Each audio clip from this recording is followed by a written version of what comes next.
Okay, good evening, everybody. Today we'd like to invite Dr. David Craig, who was actually my lecturer when I was studying in UKM as an undergrad. And I think that part of the reason why I became a cardiologist was also inspired by his teaching. Since then, he has gone on to become the president of MMA, the president of National Heart, maybe a few times round for National Heart, and a very, very active person in the social circle of all the cardiologists.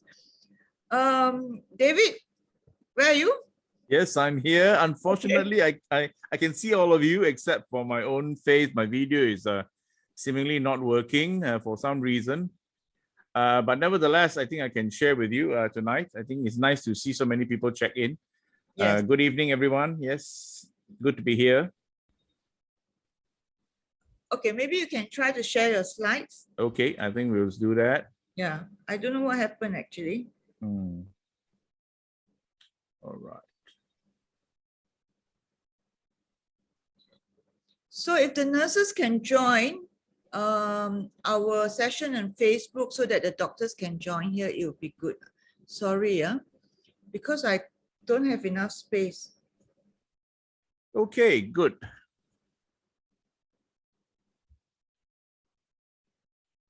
So, Betty, if it's all right, I can sort of start first. Go ahead. Okay, look, today, I think, because I think this talk is actually not meant to be very, very advanced, okay, because I think there are a lot of doctors, MOs, and also I believe some nurses and healthcare professionals. What I want to share with you are some basic fundamentals of must-know sort of management for physicians, what is meant by acute coronary syndromes, okay, what is new and what's current. So these are my conflict of interest, none for this particular one.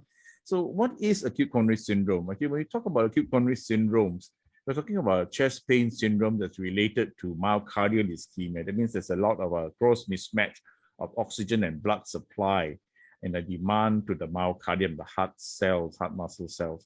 And because of that, you know, it's an unstable sort of a feature. Then you call it an unstable angina. But when there is an enzyme and damage to the heart muscle, then we call it a myocardial infarction.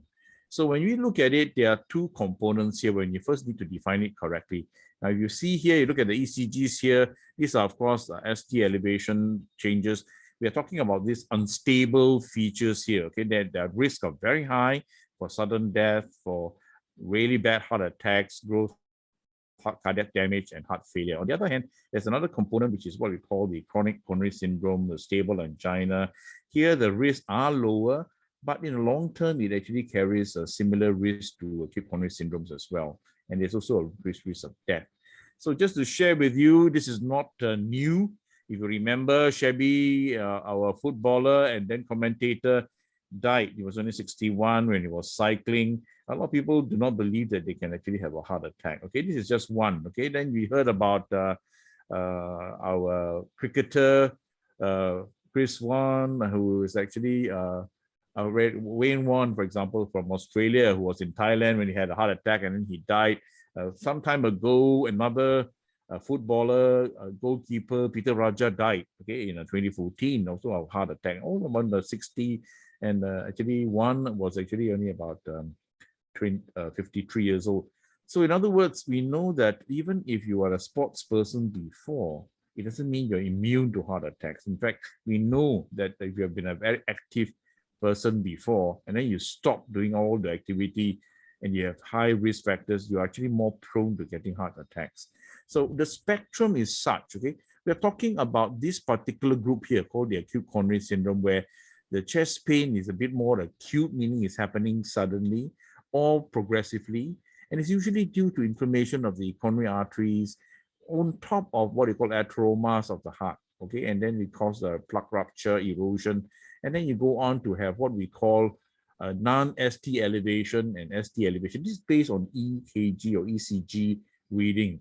And in order to call this a myocardial infarction, it must have some elevated troponins, which are actually the enzyme, the so-called muscle fibrils that are found inside your heart, okay? And when that is leaking out, it means you have damage to the heart muscle. So this is one of the ways of looking at it. In the past, we used to talk about Q wave. I think Q wave is also important because it does tell you amount of damage to the heart muscle. So when you're looking at this spectrum here, number one is that it's important to recognize this, okay? You actually have cholesterol to begin with. A lot of people think they don't, there's no cholesterol problem. There is. Okay, this is cholesterol here. These are the follicles inside here. And because there is a rupture, you can see it here, you tend to have an unstable angina if it doesn't totally occlude it. And here the troponin is negative. We call this an unstable angina. On the other hand, if you have changes, the plug fissure, and then you have this clot, and it's not a total occlusion usually, and you just mainly have ST depression changes and not ST elevation, then you call it a non-ST elevation myocardial infarction. And here, of course, you had damaged the heart muscle, the troponins are high. And of course, finally, when you have an occluded artery, there's ST elevation, and therefore we call it the ST elevation myocardial infarction, where the troponins usually are much higher. Okay, so when you look at the pathogenesis of ACS or acute coronary syndromes, we're talking about the start of a very clean artery. This may be when you're a young baby. Then later on, about 5 to 10 years old, you start getting a little bit of cholesterol depending on your food, okay? And later on, even in your 20s and 30s, depending on your risk factors, you tend to get more cholesterol build up. And then there's a bit of plaque erosion, there's a microemboli thrombus, and you end up with a plaque rupture and a myocardial infarction. This is a more complicated chart telling you how this actually process build up. There's some inflammation, but in order for this inflammation to start, often there is actually an overload of the LDL system, the cholesterol that actually triggers the entry into your cells. It overwhelms the immune response inside the vessel wall, and it triggers these so-called cytokines as well as inflammation, and therefore it creates more and more reactive responses, and then it's a buildup of the cholesterol plaque over time. And at the end of the day, you end up with this sort of a rupture in the plaque and the thrombus. Now, is this all real or is it just make believe? It's real, okay? These are taken from people who have actually died, and we now know that in atherosclerotic plaque, there is actually what they call this rupture site here, where the thrombus is seen here, for example. The thrombus can be sitting right across a very big plaque here. Usually it's eccentric, meaning it is off-site rather than just a full-size center. And here again, you see the core of the cholesterol core that is sometimes seen. Sometimes it is just over a calcified nodule, right? And this is what happens. Okay, in more graphic terms, you know there's a rupture. Usually there's a blood clot.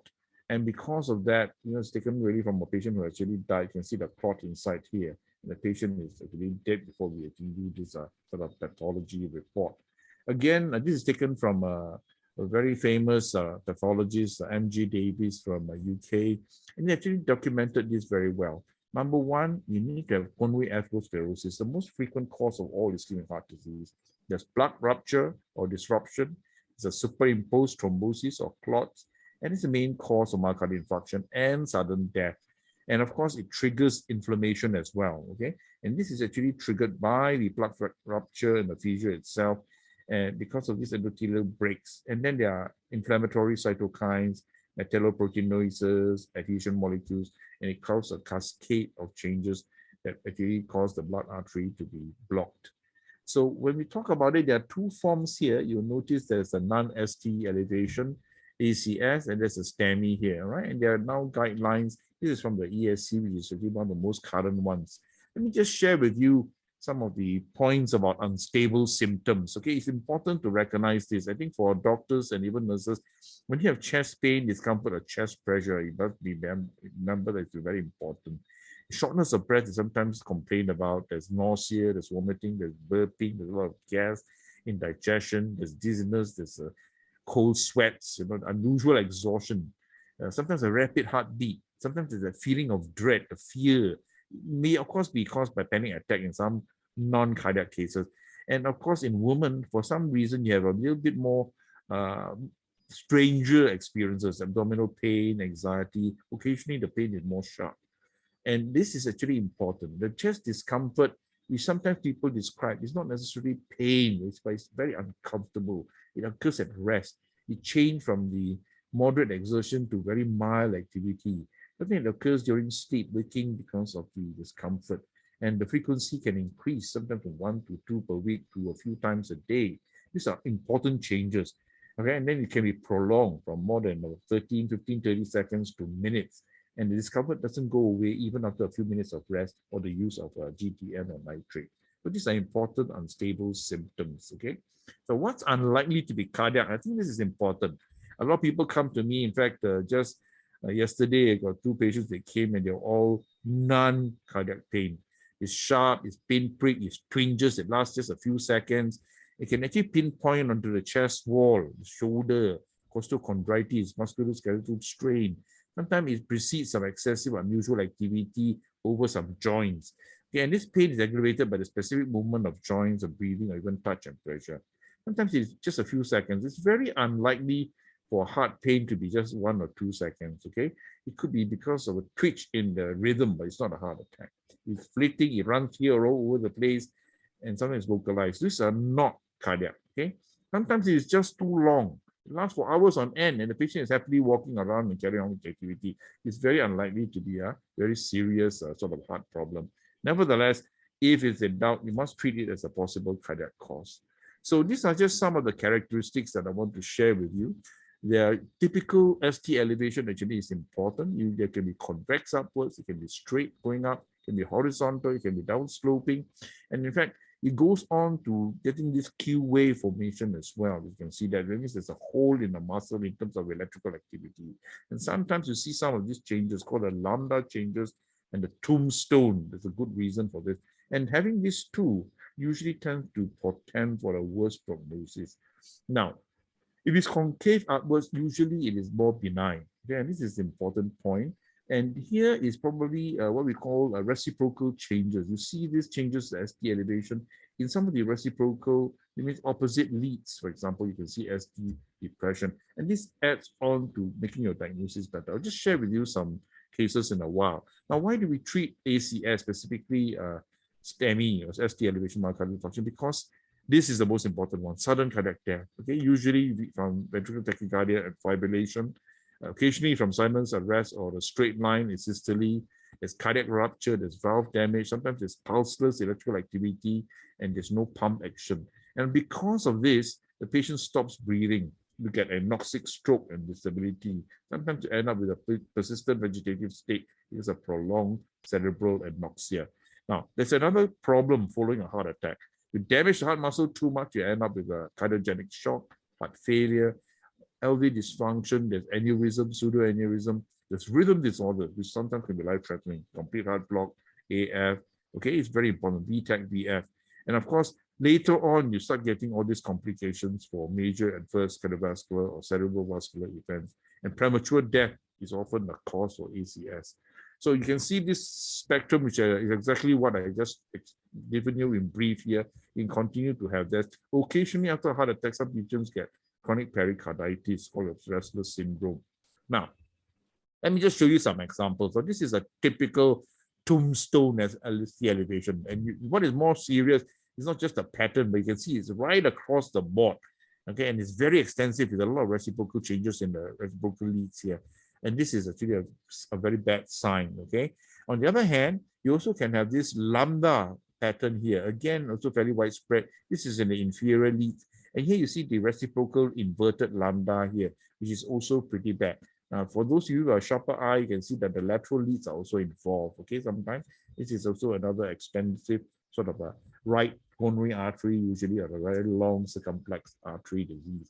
Now, there's another point that is actually new, and that's left bundle branch block pattern. Whenever you have left bundle branch block in the onset of chest pain, it's safer to assume that this is a myocardial infarction taking place.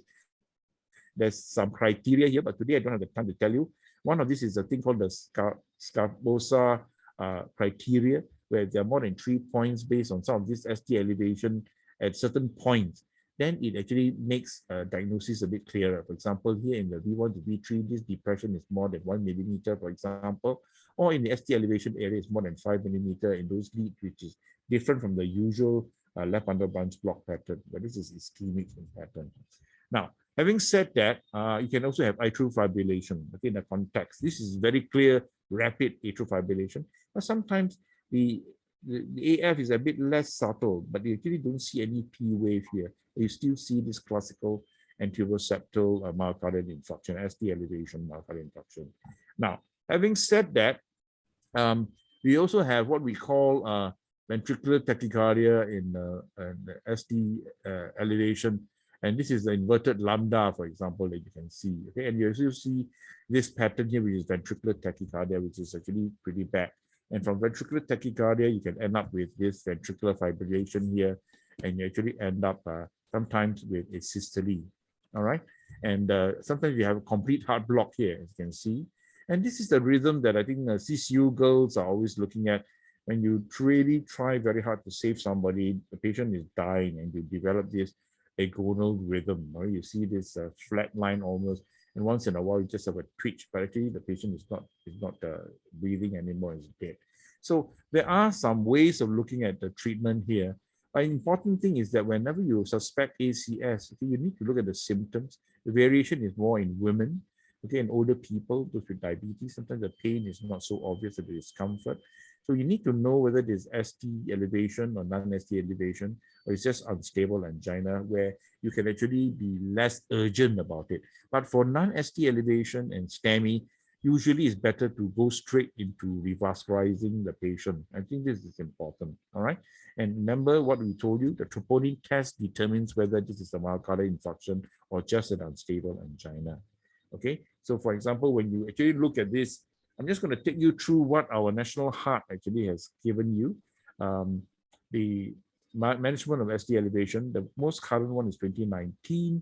And I think when you look at it here, what I want you to bear in mind is that there are a few things you can do as a doctor, or even if you're at home. You can take one aspirin, okay? That's help you to begin. This is an anti-thrombotic. And because when you come into the emergency room, we also give you a full-size tablet, 300 milligrams of aspirin. And we now assess you to see whether things happen. But for you, if you're seeing a patient in your clinic, for example, be prepared to get an ambulance dispatched quickly, okay? Look at the chest pain, especially when you can do an ECG and you detect it. Do not waste too much time. And if you think it is acute coronary syndrome, please make sure that the patient gets attention of the hospital very quickly. Now, we have a thing called a MySTEMI network now, okay, which is mainly in the Klang Valley. We have, I believe, one in Penang as well. And they're trying to start a few in Perak as well as in Johor. So what happens is that we have centers which can do PCI, in which you should actually try and send most of your patients there. These are the few centers that are doing primary PCI, besides the private hospitals where Dr. Betty Tay and myself work. We actually do primary PCI. It's very important to get to the nearest hospital as quickly as you can. If you cannot, then you go to a non-PCI place where they can start some lytic therapy, for example. So this is what we mean by this flow chart here. When you can have a PCI capable center, try and get there very quickly. Door to balloon time, 90 minutes. You must try and get the patient revascularized. Okay, and especially if you are even better, get it within 30 minutes is even better. Right, then you can get the best time and best results.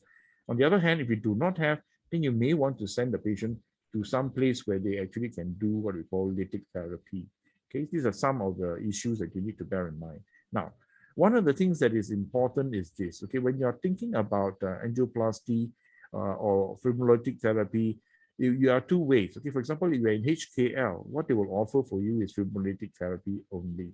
And then after this, they may transit you towards another PCI, which is probably the best results. Okay. On the other hand, if it is over 12 hours and you're still surviving that, you may want to go to another hospital where they can do a PCI, in which case you can take your time. There's really too much damage to the muscle, but it's still worth doing something about it. Okay. And there are treatments that you need to do. I'll come back to this in a little while. Okay. So even a bodybuilder like this guy, called Kali Masa, who was a convict before he had a heart attack, again had to be angioplasty. So just to tell you, that's not common. Okay, Malik Noor, remember Mr. Asia and Mr. Universe? He also had a myocardial infarction while playing in a charity football match. So it's not something very new. Now remember, time is muscle. Okay, every time you have, every few minutes you're losing it. So I just share with you one example here. This is a 42-year-old dispatch rider, okay, from a local bank, suddenly complained of chest discomfort, near fainting, and sent by the colleagues to the emergency department. He's not aware of any health issues. He doesn't know anything.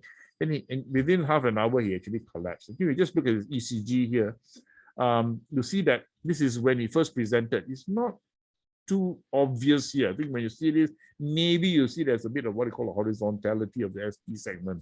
But within that half an hour, we started getting this ST elevation in the anterior leads with the reciprocal changes here.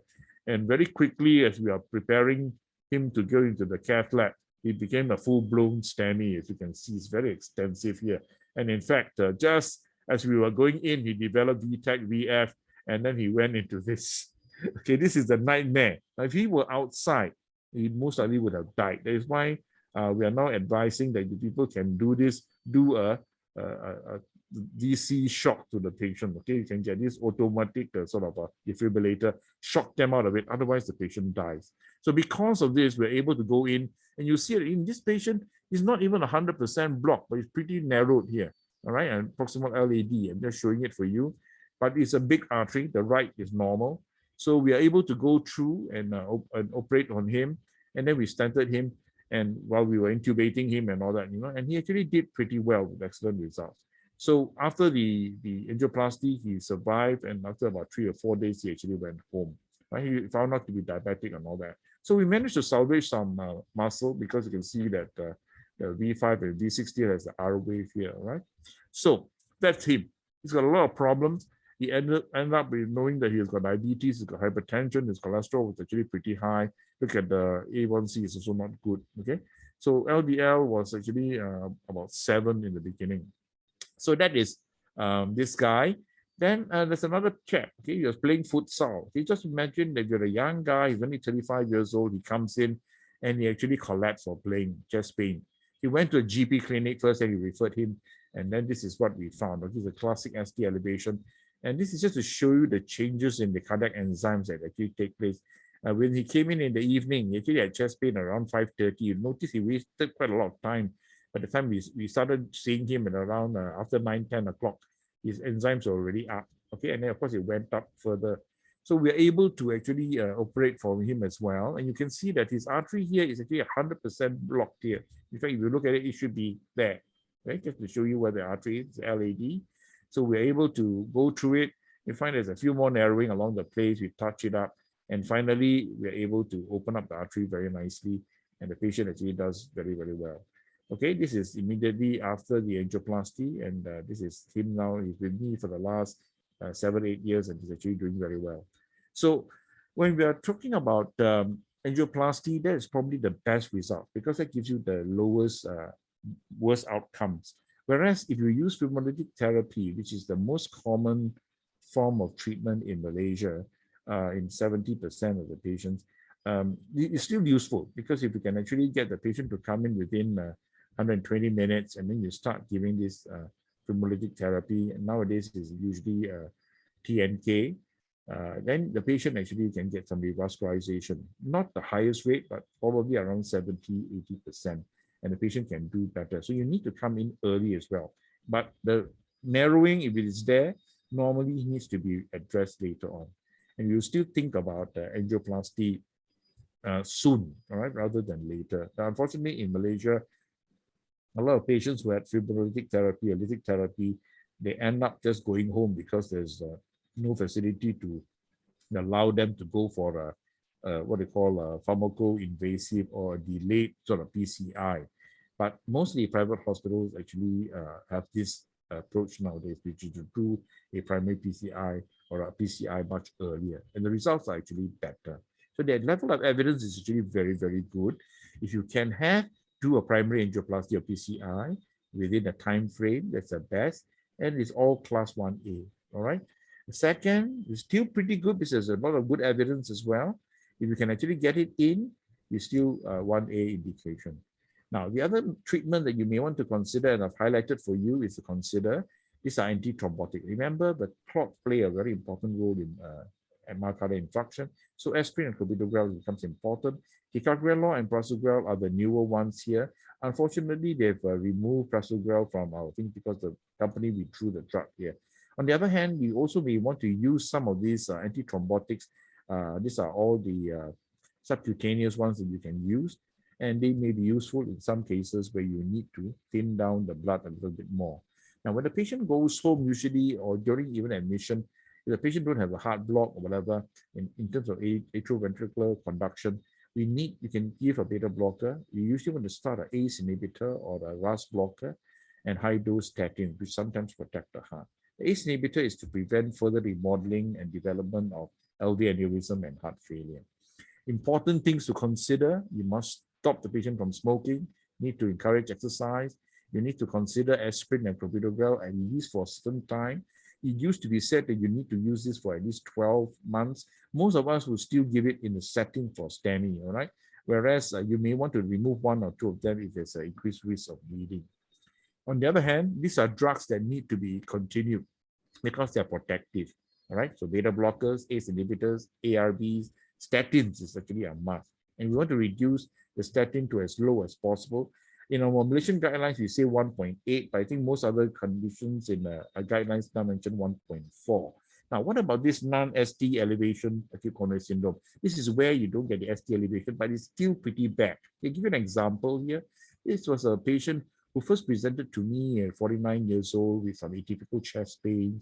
The treadmill stress test was actually quite normal, but she's a smoker, right? A 15-pack smoker, strong family history, and she was lost to follow-up until about 6 years later, and then he came back, this time with a resting sort of a angina, and I think if you look at it, the ECG is quite typical. I just want to show it to you here. Okay, you look at it, this is a patient walking in. You don't need to do a stress test when you see this kind of ST depression. Okay, you can see it quite a lot here. So because of that, we did the angiogram for him. We find that the patient has got a lot of grotty disease. I just highlight for you, these are some of the narrowing that we can actually see in this artery. Is a lot of calcification, so that in the end we have to do from the radial, in other words, okay? So we're able to actually put in some stents here, and it looks a lot better here. But I just want to highlight the point that sometimes you cannot do so much. It's very hard. You can put in the stents in the main artery, but for example, you can actually see that there are some other areas which are also narrowed, but you don't usually fully revascularize the smaller blood vessels because it's not the best option for this patient. And the patients actually had some recurrent chest pain where you needed more medical therapy, which you almost always need anyway. All right. So I think we need to consider this more importantly, that patients don't get treated and then you stop there. You need to treat them for a longer period. So the patients may need, for example, added therapies. And unfortunately, a lot of patients with sort of unstable symptoms and with a lot of co-hosts and comorbidities, they end up with a lot of polypharmacy, but that cannot be helped. All right. I think it's important to bear that in mind. So I think one of the things that I want to emphasize here is just remember about the troponins. All right. There's a rise and fall, but the presence of troponin now is very sensitive. You can measure with high sensitivity of troponin. Even a small leak, you can tell, and the discovery is actually not good. It's very bad risk. Okay. So it's very important for you to bear that in mind. Now, acute chest pain syndrome is what you normally do, but there's also a low risk patients that we want to talk about. Here, you can actually do a stress test. If you don't see much changes, you're not very sure of the ECG changes, then you may want to do that. All right, and then later on, if it's still very equivocal, you're not very sure, you may still need to do an invasive pulmonary angiogram because having a heart attack is no joke. All right, so just to tell you about acute coronary syndrome, even if it is a non-STEMI and unstable angina, it's not benign. Okay, for example, if you look at our national registry, this is our national registry here. These are the two here. These are from other places, but we have a pretty good registry here. You tell you that our in-hospital mortality is still pretty high, although it's lower elsewhere. Okay, it's about 7-8%, and the 30 days up to about 10-11%. But look at that, 1 year mortality is still about 24%, about 1 in 4. So bear in mind that this is not good to have. So most of the post-discharge treatment for ACS will be some kind of antithrombotic, aspirin plus minus clopidogrel, a high-intensity statin to try and lower it down to less than 1.4, 1.8. You need to optimize the treatment for hypertension, diabetes, as well as LDL. And ongoing angina treat with a lot of medications. You can use nitroglycerin, gravadine, long-acting nitrates, phenazine. And if you've got heart failure or ejection fraction is lower, beta blocker, ACE blockers are important. MRAs, which are like spironolactone, is very cheap, and nowadays with SGLT2. Okay, and then we need to review and re-evaluate periodically. It is very important to bear that in mind. Okay, once in a while we need to do that. So remember this chart here. Okay, we are talking about seeing patients here or here, but remember that it's actually a spectrum over a period of time. Okay, so we can actually try and change this spectrum. So for example, you just take a look at my first patient. We first had that STEMI there. So what do we do next? And this is a sort of a treatment, the long-term treatment that we need to give to him, right? Make sure you control the BP, the diabetes, the LDL, and make sure the angina is resolved. Make sure the glycemic control is good, weight management, quit smoking, exercise, and the role of antiplatelets over time can be reduced. Now, this is for Christine, the other girl who is unstable angina. What do we do? Even after we angioplasty her, she continues to have chest pain. We just need to maximize some of the medical therapy a little bit more. Okay, so I think I just want to end by just telling you that man is very funny. He sacrifices his health in order to make money. He sacrifices money to recuperate his health. So anxious about the future, he does not enjoy the present. And the result is that he does not live to the present or the future. And he lives as if he's never going to die.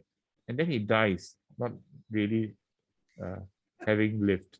So this is from Dalai Lama. And with that, I want to thank you for my sharing with you. Our task and responsibility as physicians is to ensure that ACS-stricken patients are safe. So it must be timely, must be appropriate medical care, and we can try and improve the survival and reduce the complications and improve the quality of life. Okay, thank you very much. Oh, thanks, David. That was a very short and sweet talk. Firstly, do you think you can get your camera working?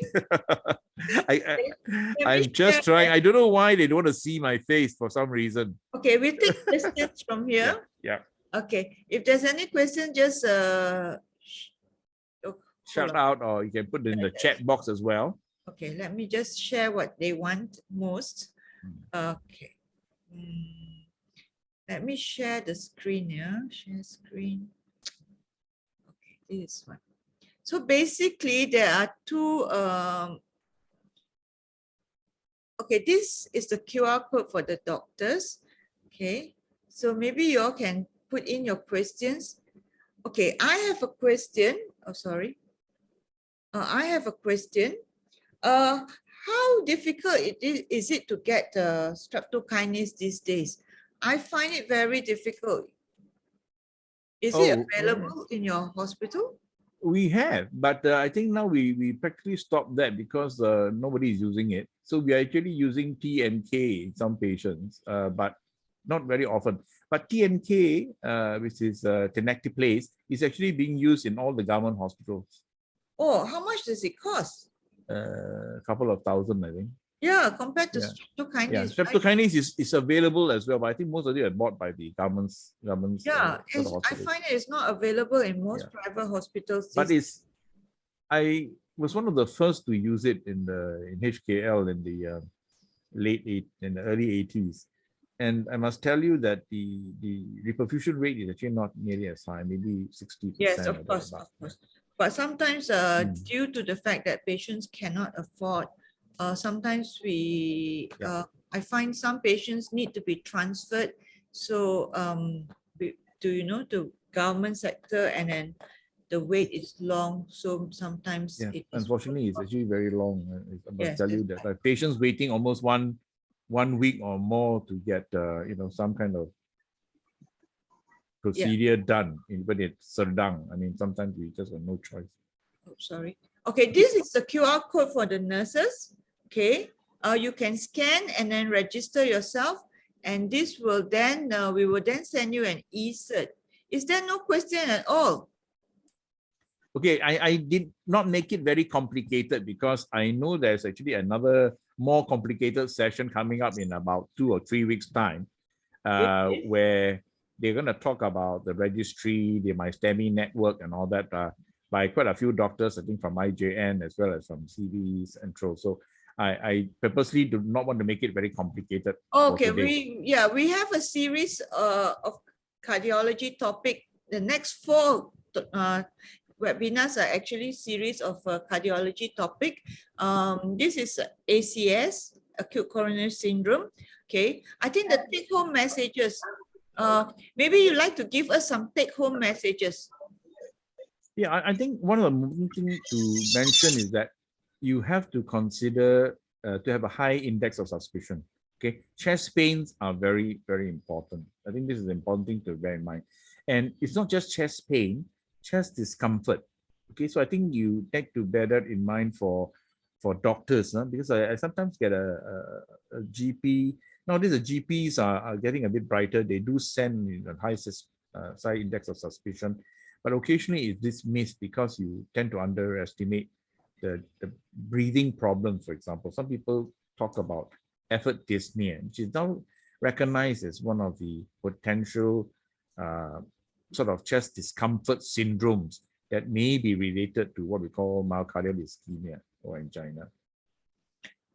Okay, I think more importantly is maybe we like to tell, say to the GPs that in diabetic patients, a lot of patients actually present with epigastric pain. Sometimes they get treated for reflux or gastritis, and yeah, and they are missed. Okay, Yep. for an MRI. Indigestion is actually very frequently that's right. a problem. So just remember, I gave you a few of those presentation points that you need to look at. But I think the other point I want to to emphasize here is, if you really suspect that this patient is really unwell, do not take too long. Ask the patient to take a taxi or take an ambulance, go to the nearest emergency hospital. Sometimes I think you say you come back later or you wait too long in the clinic, the patient may actually collapse. And by the time you reach the emergency department, some of the patients actually, are moribund or dying. So it's very hard. What about recurrent atypical chest pain? Oh, okay. Then I think I saw that question there. In those patients, usually you have to exclude a lot of other chest pain syndromes. It could be from the chest wall. I give you a few lists of those as well. It can be from the joints, can be from the ribs, can be from the muscle, can be from the shoulder, can be cervical spondylosis. A few of these things. Sometimes in a rare case, it's from herpes zoster and all that. So you need to exclude some of these things. So it's good to have a good examination. Ask the patient to strip at least from the waist up, and you know what's going on with the patient.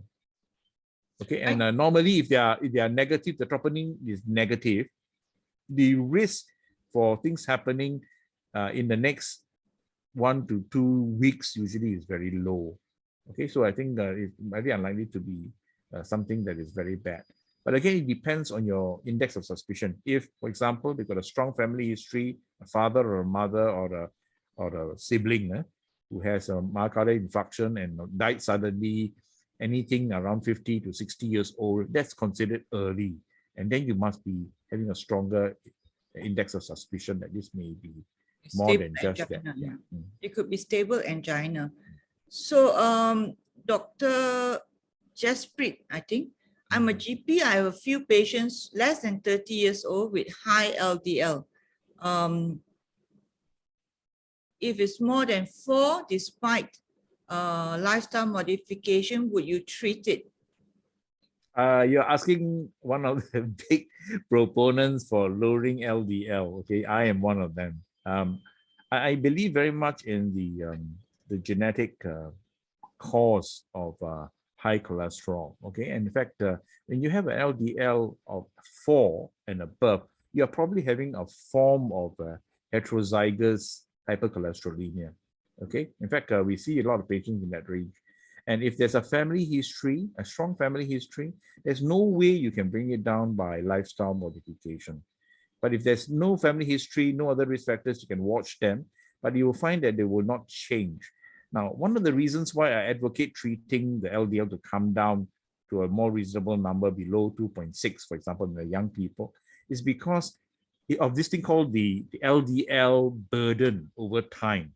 So if you leave the patient there, say he's 30 years old and the LDL is 4, and you leave him for another 10, 15 years, it's enough time for the LDL to cause a lot more damage to the arterial wall. So I would rather you bring down the LDL with sometimes a low dose statin, and it may work for the patient, and it will help the patient live longer. Yeah, I think My own LDL is 1.3 to 1.4. Not because of anything, but it's just a kiasu kind of a attitude that I have. I see so many patients, 3.2 and I have a STEMI. I mean, so that's one of the things. so basically we do advocate the primary prevention for high LDL in patients without a previous history of coronary artery disease. I myself actually take statin. I think I did a survey some years back, just a few years back, and I think about 95% of cardiologists are taking a statin. Okay, it is just like it's just like you wanting to be looking useful outside. How do you make your vessels look useful inside? Inside, yes, that's a good point. That's why I always tell my yeah. So when you have like pigmentation, melasma outside, inside is worse. So I always try to take statin, but only if they give me samples. Oh, I think we all can afford it. Let me tell you about some of the costs of some of the statins now. Most of them are up to about 10 or 20 milligrams. Okay, it's about at the most 30 ringgit to 40 ringgit, the generics lah. So it's actually relatively cheap now. I mean, if you don't have, if I have an event, I probably want to take the original because I want to be very sure of the drug. But if not, okay, as long as it works for me, there's some good generics out there. Take it, and if the levels come down, it's working for you, and that's good enough. Okay. Wait. Somebody asked for. Ayo, I don't know how to shift my this one very well. Okay, let me see the chart. Okay. They want the nurses. No, they want the doctor's QR code. Yeah, this is the doctor QR code. Okay. Yeah, yeah, okay. you can scan also. Okay. So, David, you can also scan. Yeah, it's okay. Yeah, I know you have lots of points, but I'll scan. Okay. So, any more questions? It looks like please join us next week. Next week we have acute, sudden cardiac death. So sudden cardiac death, we will talk about arrhythmias. Most probably we will also touch on the increase in sudden cardiac death in the COVID situation, which is actually quite more commonly seen these days. Okay, Dr. Kaur asks, what does Dr. Hidayatullah say, CT angios ACS? What does that mean? While you try to elaborate, we take Dr. Kaur's question. A lot of patients are much affected by social media, in particular by cardiologists who advise against primary treatment of high cholesterol. Huh? Is that possible? I don't know of any bona fide cardiologists who do that, but if you ask me, there will always be some. I wouldn't say there'll be a lot. Okay, there'll be always some rare persons who do not believe in the cholesterol theory. They believe it's all inflammation, which is actually a lot of bunkum. If you actually understand the theory for why or not theory, I mean the hypothesis, which is much stronger than a theory about the pathology of coronary arteriosclerosis, there's actually no doubt in my mind about what you can do to modify the disease. I suspect Dr. Kaur, are you the Dr. Kaur from Public Health and that I know? I respect that, but nevertheless, I think it's up to you to believe one way or the other. We normally do not do CT angio in acute coronary syndromes unless it is atypical sort of chest pains and you're not very sure, or you have equivocal sort of a stress test. In acute coronary syndrome, like non-ST elevation or ST elevation myocardial infarction, you must do more than the CT angio. It's not a rule out, rule in thing. Yeah, there's no point doing a CT angio in acute coronary syndrome. You already have made a diagnosis of ACS, and therefore you must go ahead to do an angiogram, because if a doctor does CT angio and then go and do angio, he's just trying to make money out of the patient, I believe. Anyway, okay, there's another point from just desperate. I think they say that it's difficult to convince younger patients to take. I agree with you. It's very hard. But Yes. my point is very simple.